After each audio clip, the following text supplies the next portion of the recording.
Hello everyone, welcome to the video. My hair looks super purple. I don't know what it is. I'm recording on my new phone, so that's awesome.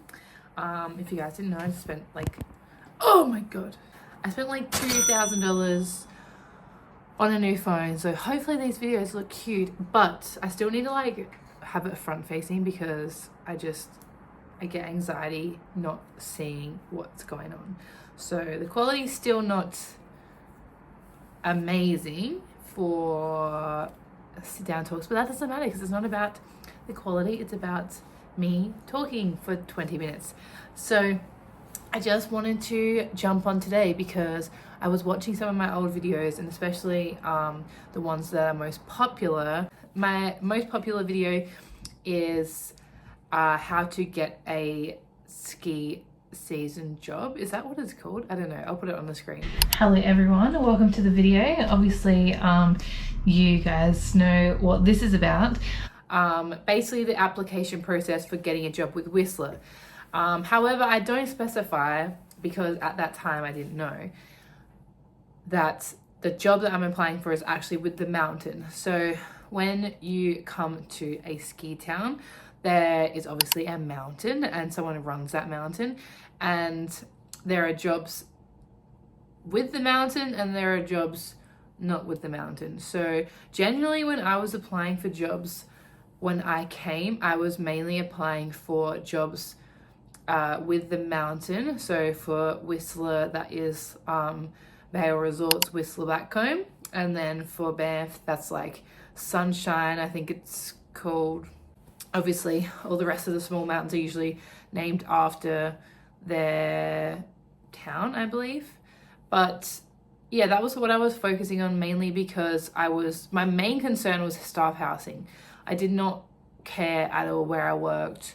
I honestly wasn't even too fussed about where I lived. I was just like, I knew that getting cheap housing was going to make my experience in Canada much easier because we were only planning to stay temporarily and we just wanted it to be cheap. We didn't care where we stayed really. We just wanted to feel settled. That was the most important thing. And to be honest, I would still think that that's quite an important thing coming over, the housing. Like there's always going to be jobs. It's more the housing that we have to worry about specifically for ski towns. However, I think there are other options. It's not like if you don't get housing that you're like totally screwed. Now that I've been here and lived it, I can see that there are many options. Not the cheapest, obviously, and not the easiest, but there are definitely options, which I'll like go into more later. So yes, in that video, I'm mainly talking about getting a job with the mountain. I will explain that process again very quickly. I'm going to summarize it because that's honestly the question that I get asked the most is like, how did you get a job? When did you get a job? La da da. So specifically for Whistler Blackcomb, they release their winter seasonal jobs, I think around July. So it's really important around that time that you start looking out for the jobs. You'll know when it comes up because there'll be like hundreds of them. And that's really important that you start applying right then and there. And then at that point, you will get an interview organized. Most likely, if it's a seasonal job, if you're in early enough, you'll most likely get the job unless you have like, I don't know what their requirements are for a seasonal, like a entry-level job. I've seen all types of people, all types of experience, all types of ages. So I don't think we're particularly picky with the entry-level jobs. So not to worry too much about that.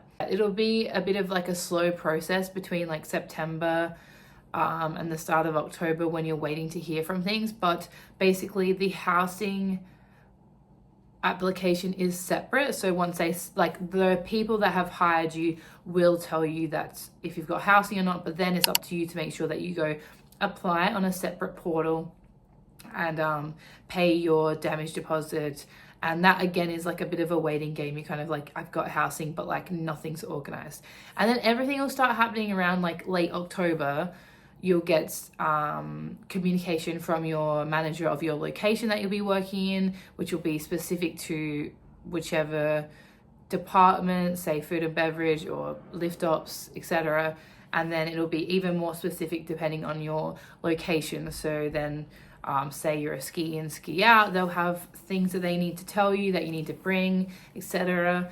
And then you'll get to know your managers and their names through there. They will tell you the exact dates that you needed to be in Whistler, that your first day of work, all your training days. They will give you all that information, I think around end of October, because I did it last year for everyone.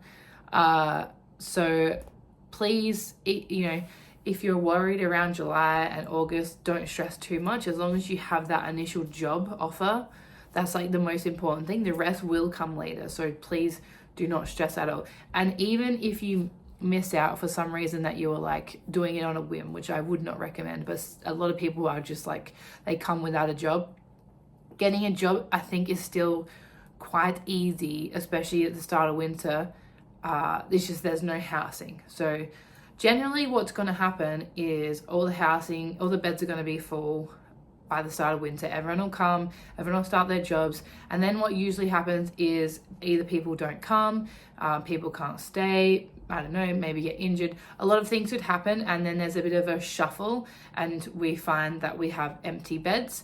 And at that point, the people who are working for us and are in need of housing are put on like a housing list, and then it generally depends on which spots open up. So they usually, with staff housing, will group people as similar sort of demographics. So say it's a house of 3 boys and there's an empty space, generally like they're going to put another male in there and of a similar age or similar like lifestyle, because when you apply for housing, you tick off a bunch of things like what time you go to bed, what time you wake up, what things you like to do on your days off, that kind of thing. So I think that's how they kind of group people together. So yeah, there are options once you get here if you don't have housing. I've seen like a lot of great stories of people who have come and haven't had a house, and we've been able to offer them a house within like the first few months of the season. So like that's a really fun and really great to be able to do that for people. But again, there are less staff housing beds, much less staff housing beds than there are staff, especially in winter. Summer is less of a problem because we have smaller teams, so yeah, there's more opportunity to get housing in summer, especially if you stayed for winter and you came in winter and you're staying for summer. Like I'm pretty sure like 99%, if you were in a house already, you will get a house. So what is the point of this video? I can't remember.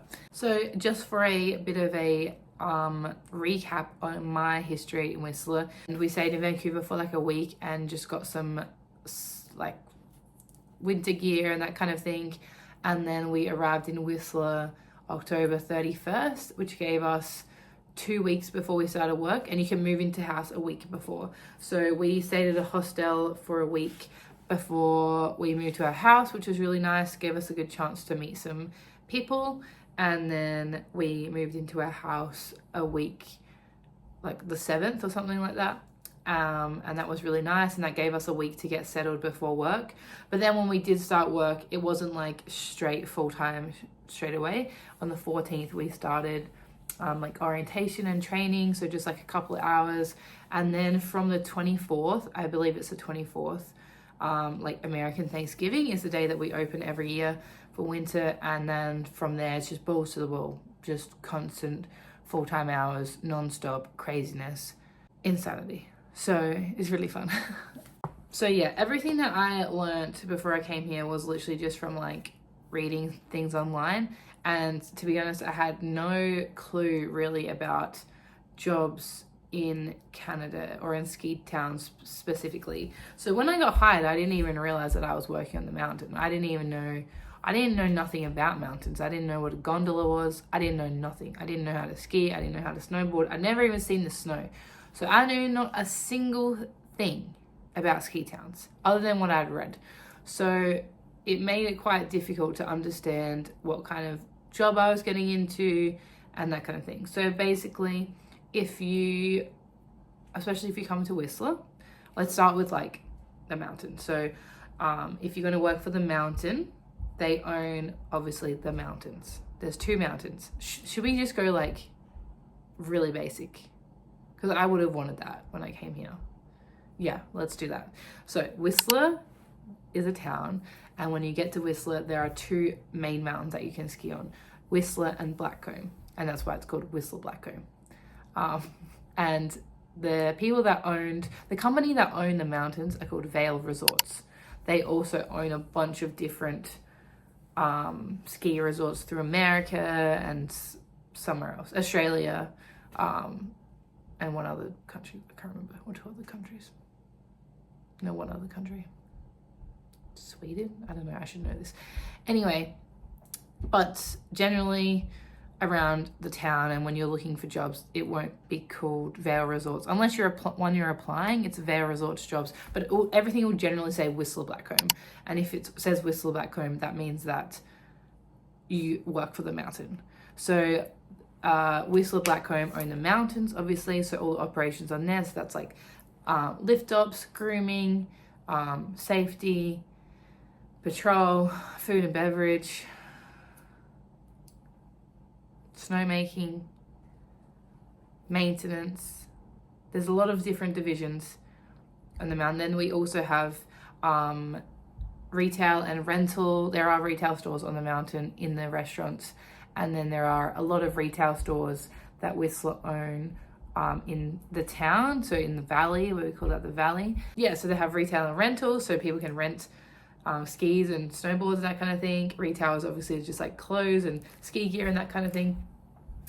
And then we have base ops, which is like they look after clearing snow, car parking, rubbish, a lot of things like that. What other divisions do we have? I think that's majorities. Those jobs are all called departments. So food and beverage is a department. So I work for the food and beverage department. Okay, these are all like, I mean, we use these words in Australia, but Canada is very much about like terms. And same with like job roles. They have very different names and they mean different things. So back home I was a manager, and here they have a general manager, but it's a very different thing. Like a general manager is like high up. And there's levels too. Like it's like a whole thing. It's really cool, but it's cool to be a part of. But anyway, so if you work for Whistler Blackcomb, that's the kind of jobs and opportunities that you'll be able to get. Obviously, some of those jobs they don't do, like if you've brand new, have no experience, you're not going to go be like a snowmaker, obviously. Well, actually, maybe you could. I know someone that did. But anyway, generally you're going to be like in lift ops, which is lifties, food and beverage. Oh, I forgot about housing. Housing is a department too. I can hear them right now. What the fuck am I saying? So if you work on the actual mountain, which I do, that means that you have to usually catch a gondola or a chairlift up to work. I catch a gondola. If you can't ski or snowboard, you still work on a mountain. So like our biggest locations are on the mountain. So we have a lot of people that come to work every day that don't ski or snowboard. You just go up, catch a gondola, and you go to work every day. So it's a very like different environment to work in. Obviously you're affected by the weather, you're affected by the gondola. It's extremely busy, like a lot of guests, a lot of craziness happening all the time because you literally are on top of a mountain. So a normal day-to-day can vary a lot, and there can be a lot of different things that go on. If you work in the valley, obviously it's going to be more of a standard sort of work style, I believe. You really can't go wrong with either. Both are really fun opportunities. Obviously working on the mountain itself means longer days. You do get paid travel time, but it is a long day and quite busy. However, you get amazing views and you work on a mountain. So like, it's pretty cool. Balances out. If you work for the mountain, obviously, like I said, there's an opportunity for staff housing.